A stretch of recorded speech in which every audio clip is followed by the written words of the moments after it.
Respectfully বলছি যে আপনারা আপনাদের বসদের কাছে গিয়ে সিরিয়াস কনসার্ন গুলো বলবেন এবং আপনাদের দুজনের বক্তব্যে আমি খুবই হতাশ। এখানে যে প্রেজেন্টেশন আসছে তার অলমোস্ট কোনো কিছু আপনারা অ্যাড্রেস করেন নাই যে রাষ্ট্র সরকার এগুলোকে কিভাবে ডিল করবে, এগুলোকে আপনি কতদিনের মধ্যে ডিল করবেন। হংকং কনভেনশন নিয়ে আপনারা কি ডিপ্লোমেসি করছেন? জুন মাসে আমার ইন্ডাস্ট্রি যে কলাপস করবে এটা কম্পেনসেট করবেন কিভাবে? যদি 20-30 হাজার শ্রমিক বেকার হয়ে যায়, ওরা তো রাস্তায় নামবে, চিটাগাংয়ে রাস্তাঘাট বন্ধ করে দেবে, ওরা চুরি ছিনতাই করবে, ডাকাতি করবে, ল এনফোর্সমেন্ট কলাপস করবে, then how you deal with it? আপনি তো অ্যাড্রেস করলেন না এগুলো। So you came very ill prepared, I am sorry to say this. কারণ আপনারা প্রজাতন্ত্রের কর্মচারী and you must listen to us. আমার রাষ্ট্র যদি এডিশনাল এক্সপোর্ট ওরিয়েন্টেড সেক্টর তৈরি করতে না পারে, তাহলে তার এক্সিস্টিং এক্সপোর্ট মার্কেটটাও আন্ডার নেগোসিয়েশন ফেল করবে।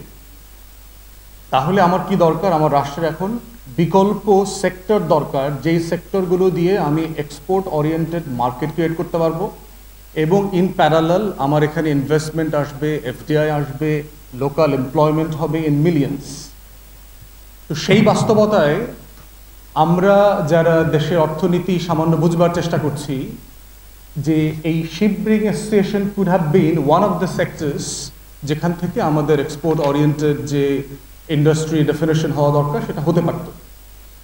এখানে প্রেজেন্টেশনে এসছে এবং আপনাদের পেপারেও আমি দেখলাম যে আমাদের at the peak of the time আমাদের 200 ইয়ার্ড ছিল, সেটা এখন কমে কমে ফাংশনাল আছে অনেক কম, 23-24টা, এবং তাও বিভিন্ন ছুতায় বিভিন্ন সময় ইয়ার্ড বন্ধ করে দেওয়া হয়। গত কয়েক মাস আগে আমি দেখলাম, আমি তখন চিটাগংয়ে ছিলাম, আপনাদের ব্যবসায়ীরা আমাদেরকে বললেন যে একটা ইয়ার্ডে একজন শ্রমিক মারা গেছে, ইয়ার্ডটা নাকি সরকার এসে শাটডাউন করে দিয়েছে। What kind of nonsense is this? আমি ইংল্যান্ডে আইনের ছাত্র ছিলাম, আমি মেডিকেল নেগলিজেন্স পড়েছি, হাজার হাজার শ্রমিক মারা যায় বিভিন্ন ইন্ডাস্ট্রিতে, কোনোদিন শুনি নাই যে ওই ইন্ডাস্ট্রিটা গিয়ে সরকার শাটডাউন করে দিয়েছে। সরকারের রেসপন্সিবিলিটি হচ্ছে to look into it, investigate করেন এখানে কি হয়েছে, এখানে কমপ্লায়েন্সের ঘাটতি ছিল কিনা, এখানে পরিবেশ বান্ধবের ঘাটতি হওয়ার জায়গাটা ঘাটতি ছিল কিনা, শ্রম বান্ধব হওয়ার জায়গাটাতে ঘাটতি ছিল কিনা। আপনি একটা ইন্ডাস্ট্রি বন্ধ করে দিলেন এবং ওই একই ইয়ার্ডে একটা শিপ নিয়ে আসছেন, তারা প্রায় 400 কোটি টাকা তারা ইনভেস্ট করেছেন এখানে, ওই শিপটা তারা এখন ভাঙতে পারছেন না। এবং যে ব্যাংকের ঋণ আছে তারা বলছে অলমোস্ট এভরিডে লাখ টাকার উপরে নাকি শুধু সুদ দিতে হয়, মানে এই লেভেলের বাস্তবতা। তাহলে রাষ্ট্র ডেলিভারিটলি এইখানে ইন্ডাস্ট্রিটাকে ধ্বংস করবার জন্য কাজ করছেন। এখানে রেসপেক্টফুলি বলছি, আমাদের শিপ ব্রেকিং বোর্ডের এখানে অফিসিয়ালরা আছেন, আমি রেসপেক্টফুলি বলছি যে আসলে এরকম কোনো বোর্ডের দরকার আছে কিনা আদৌ। আপনাদের এই বোর্ডটা করা তো আরেকটা red tape bureaucracy. We are just fed up. Business friendly nation হওয়ার জন্য যেই ইন্ডেক্সগুলোতে আমাদের ডেভেলপ করা দরকার, তার ভিতরে একটা হচ্ছে ব্যুরোক্রেসির এই রেড টেপগিরি বন্ধ করা দরকার। কোনো বোর্ডের প্রয়োজন নাই। অ্যাসোসিয়েশনকে আপনারা কমপ্লায়েন্সের নীতিমালা তৈরি করে দেন মিনিস্ট্রি থেকে। এই কমপ্লায়েন্সের নীতিমালার মাধ্যমে আপনাদের মিনিস্ট্রির একটা ডিভিশন থাকবে যারা শুধু দেখবে যে অ্যাসোসিয়েশন এই নীতিমালাগুলো ফলো করছে কিনা, সে পরিবেশ বান্ধব কিনা, সে প্রযুক্তি বান্ধব কিনা, শ্রম বান্ধব কিনা, শ্রমিকদের ন্যায্য অধিকার দিচ্ছে কিনা, যা যা করণীয় আপনারা নীতিমালা করে দেবেন, তারা লুক আফটার করবে, আপনারা শুধু ওখান থেকে সুপারভাইজ করবেন। আলাদা বোর্ড করে এই যে ব্যুরোক্রেসি বাড়ানো, চিটাগং থেকে যে কাজ করা যায় তো সেইটা ঢাকাতে নিয়ে আসছেন। একটা জাহাজ নিয়ে আসছে, এটা ভাঙতে পারবে কি পারবে না সেটার অনুমতিপত্র নিতে 3 মাস লাগে। তাহলে আপনারা ট্যাক্স পেয়ারদের কর্মচারী, যারা প্রজাতন্ত্রের কর্মচারী, আপনারা তো এই রাষ্ট্রের ক্ষতি করছেন প্রত্যেক দিন অন এ ডেইলি বেসিস, যেটা আপনাদেরকে এই অধিকার আপনাদেরকে দেওয়া হয়নি। যেই ইন্ডাস্ট্রি এক্সপোর্ট ওরিয়েন্টেড, যে ইন্ডাস্ট্রি আপনাকে রেভিনিউ দেয়, যে ইন্ডাস্ট্রি আপনাকে ট্যাক্স দিচ্ছে, যে ইন্ডাস্ট্রি আপনার হাজার হাজার শ্রমিকের বেতনের এনশিওরমেন্ট করছে, এমপ্লয়মেন্ট ক্রিয়েট করছে, তাকে আপনি বাঁচানোর বদলে প্রত্যেক দিন মৃত্যুর মুখে ঠেলে দিচ্ছেন। এইটা তো একটা রাষ্ট্রের প্রজাতন্ত্রের চরিত্র হতে পারে না। আমরা এগুলোর পরিবর্তন দেখতে চাই। ইতিমধ্যে এইটার যে ছবি তুলে আমি পরিবেশ উপদেষ্টা এবং শিল্প উপদেষ্টা দুজনকে পাঠিয়েছি, এবং আমি এখন যা যা বলছি ইতিমধ্যে ওনাদেরকে আমি টেক্সট করে সেটা জানিয়েছি। বাস্তবতা হচ্ছে 24-এর গণ অভ্যুত্থান পরবর্তী আমরা যারা বাংলাদেশ 2-কে দেখতে চাচ্ছি, সেই বাংলাদেশ 2 দেখার চরিত্র আমলাতন্ত্রের মধ্যে আমরা দেখতে পাচ্ছি না, গভর্নেন্সে দেখতে পাচ্ছি না। আমরা বাংলাদেশ 1-এর মধ্যে থেকেও খারাপ অবস্থা দেখতে পাচ্ছি আমলাদের মধ্যে। তাই রেসপেক্টফুলি বলছি যে আপনারা আপনাদের বসদের কাছে গিয়ে সিরিয়াস কনসার্ন গুলো বলবেন এবং আপনাদের দুজনের বক্তব্যে আমি খুবই হতাশ। এখানে যে প্রেজেন্টেশন আসছে তার অলমোস্ট কোনো কিছু আপনারা অ্যাড্রেস করেন নাই, যে রাষ্ট্র সরকার এগুলোকে কিভাবে ডিল করবে, এগুলোকে আপনি কতদিনের মধ্যে ডিল করবেন। হংকং কনভেনশন নিয়ে আপনারা কি ডিপ্লোমেসি করছেন?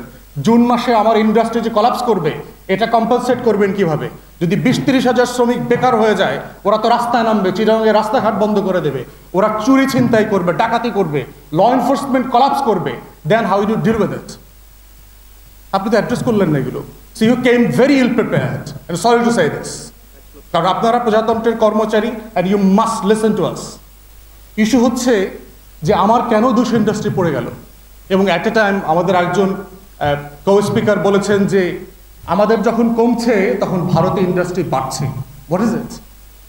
পরিবেশ শুধু বাংলাদেশের এনজিওওয়ালারা বোঝে, পরিবেশ আমরা বুঝি না? আমরা বাইরে পড়াশোনা করি নাই, খালি এনজিওর টাকা পাইলে পরে পরিবেশের বোঝা যায়, সেন্স তৈরি আসে। পরিবেশ ট্রাম্প বোঝে না, না? ট্রাম্প যে কয়লার খনিগুলো আবার চালু করে দিচ্ছে, ফসিল ফুয়েল থেকে আবার ফেরত আসছে। আমার দেশ একটা গরিব দেশ, আমি কি একটা উন্নত বিশ্ব যেভাবে পরিবেশ বান্ধব হতে পারবে, can we afford to do this? We can't. আমার এখানে ইন্ডাস্ট্রিয়াল রেভলিউশনই হয়নি এখন পর্যন্ত, সেখানে west is living post-industrial revolution era. They can afford to comply with the environmental consequences. We cannot do that. This doesn't mean we ignore the environmental consequences, because Bangladesh is one of the most vulnerable countries in the world when it comes to environment. Of course, আমরা এটাকে concern feel করছি।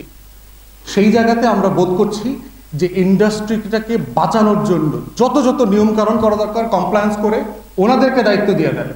আপনারা শুধু ministry থেকে দেখেন ওনারা করছে কিনা।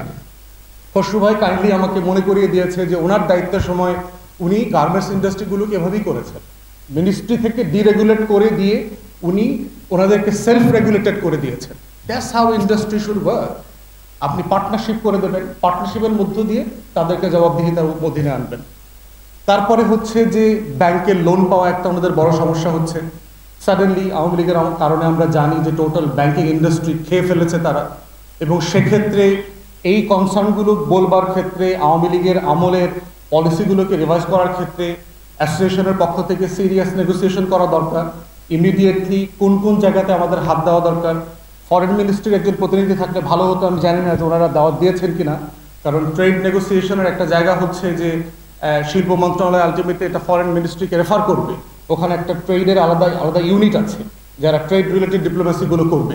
তো সেখানে তাদের প্রতিনিধি থাকলে ভালো হতো, অথবা এই ডেলিগেশন তাদের সাথে দেখা করা দরকার, তাদেরকে সিরিয়াসলি কনভিন্স করা দরকার, কারণ জুন ইজ অ্যাপ্রোচিং ফাস্ট।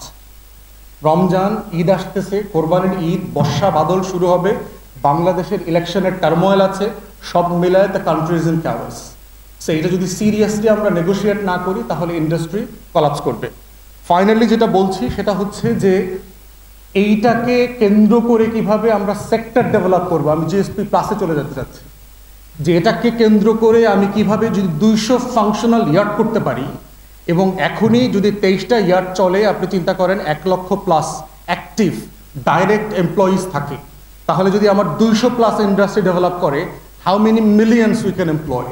এবং এটাকে ফার্দার করে নিয়ে দুনিয়াতে আরএমজি সেক্টরের মতো Bangladesh could have been the best in ship making and recycling. এবং আমাদের এই হিস্ট্রি আছে, আপনি সেই আপনার মধ্যযুগের আমলগুলোতে দেখেন, সুলতানি আমলে আমাদের মোঘল এম্পায়ারের সময় Bengal was the largest ship making industry hub in the world.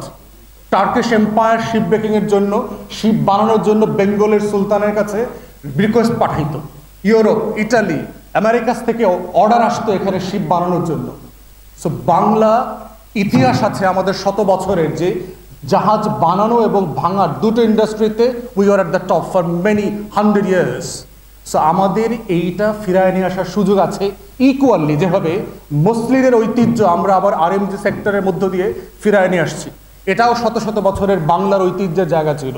অতএব আমরা বোধ করছি যে সরকার, রাষ্ট্র, প্রজাতন্ত্রের কর্মচারীরা, ট্যাক্স পেয়ারদের যে রিলায়েবিলিটির জায়গা আছে, আপনারা জনগণকে সাহায্য করেন।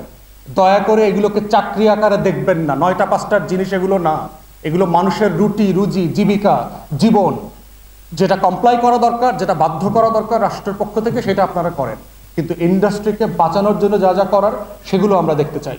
সবাইকে অসংখ্য ধন্যবাদ, আয়োজকবৃন্দকে ধন্যবাদ জানাচ্ছি। সালাম আলাইকুম।